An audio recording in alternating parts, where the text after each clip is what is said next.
This is the Africa Echoes, the channel with the stories of Africa.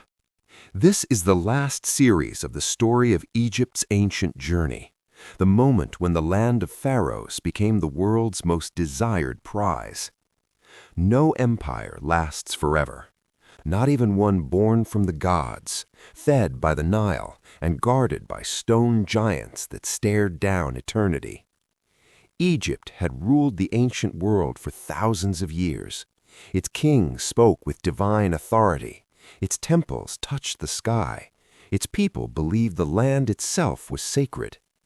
But power attracts hunger, and soon Egypt was no longer the hunter. It became the prize. And of course, no empire falls in a single moment.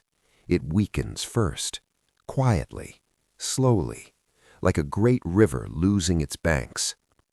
For thousands of years, Egypt had been the center of gravity for the ancient world. Kings ruled as gods. The Nile obeyed its seasons.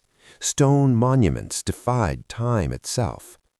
But power does something dangerous. It attracts eyes, the good eyes, the bad eyes, and sometimes the ugliest eyes. And so Egypt attracted these eyes to its gates. The first crack came quietly, like a door left unlocked. The first outsiders did not arrive with fire and fury. They arrived with families. They were called the Hyksos, people from the northeast who settled in the Nile Delta. At first, they were tolerated because they were traders, they were neighbors, they were workers. Then, one day, they became rulers. They brought horses, bronze weapons, and fast chariots, tools Egypt had never needed before. The old army collapsed under the weight of new technology. For the first time, Egypt was ruled by foreigners. The pharaoh was no longer divine. He was displaced. The humiliation burned deep, and when the Hyksos were finally driven out, Egypt swore never to be caught unprepared again. This trauma created Egypt's most aggressive era, the warrior pharaohs, the empire builders, the conquerors. But even warriors grow tired, and the world beyond Egypt kept learning. And so from the south came a familiar presence, the Nubians, the kings of Kush. For centuries, Nubia had been Egypt's rival, trading partner, and mirror. They shared gods, symbols, and bloodlines. Nubian kings respected Egypt's traditions deeply, perhaps even more than Egypt respected itself. When Egypt weakened, Nubia stepped in, and for a brief, powerful moment, Africa ruled Africa again. The Nubian kings restored temples, revived ancient rituals, and ruled as true sons of the Nile. They did not erase Egypt's identity, they protected it.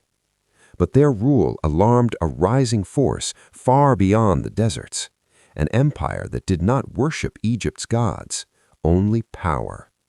The Persian Empire arrived like a shadow stretching across continents. Their kings ruled from Asia to the Mediterranean. They demanded obedience, not devotion. Egypt resisted and lost. The pharaoh became a governor. Taxes flowed outward. Egypt was absorbed into something larger than itself. Rebellions sparked again and again. Egyptians never stopped fighting for their soul. But even rebellion has limits. And then the world shifted. Then arose Alexander the Great, the boy who claimed the world.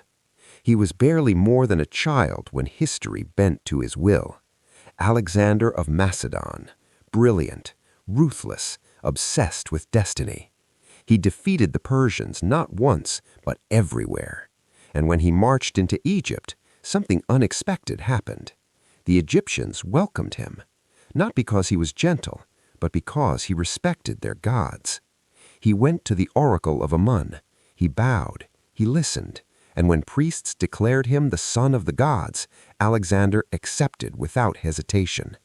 He was crowned pharaoh. Alexander founded a city bearing his name, Alexandria, a city meant to hold the world's knowledge, libraries, scholars, maps of the unknown. Then, just as suddenly as he appeared, he died, young, unfinished, unmatched. And Egypt passed into Greek hands. After Alexander, his general Ptolemy took Egypt. The Ptolemies ruled for centuries, blending Greek and Egyptian worlds. Greek language ruled the court. Egyptian gods still ruled the temples. Alexandria became the intellectual heart of humanity. The Library of Alexandria held the universe between its walls. But power breeds rivalry. Family fought family. Brothers married sisters. Blood stained marble floors. Until one woman rose above the chaos. Cleopatra, the last pharaoh. She was not just beautiful, she was dangerous. Cleopatra VII spoke multiple languages. She understood politics, psychology, and survival. She ruled Egypt not with armies, but with intelligence. She aligned with Julius Caesar, securing Egypt's independence for a time. After his assassination, she turned to Antony, weaving love and strategy together. But Rome was changing, and one man wanted the world: Octavian. Rome crushed Antony. Cleopatra stood alone. Rather than be paraded as a trophy, she chose her own ending. And with her death, something ancient vanished forever. The line of pharaohs ended.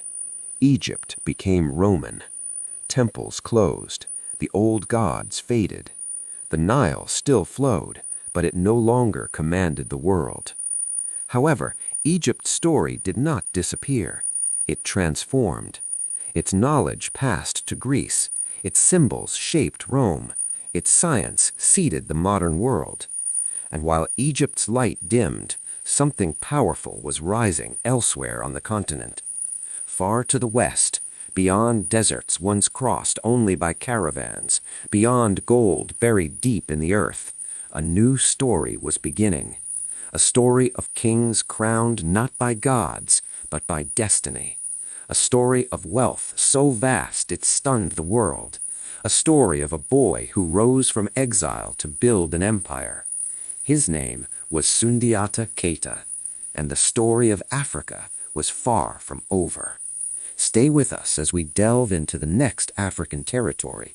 Like, share, and subscribe to our channel so you keep getting more of our Africa history. See you in the next video.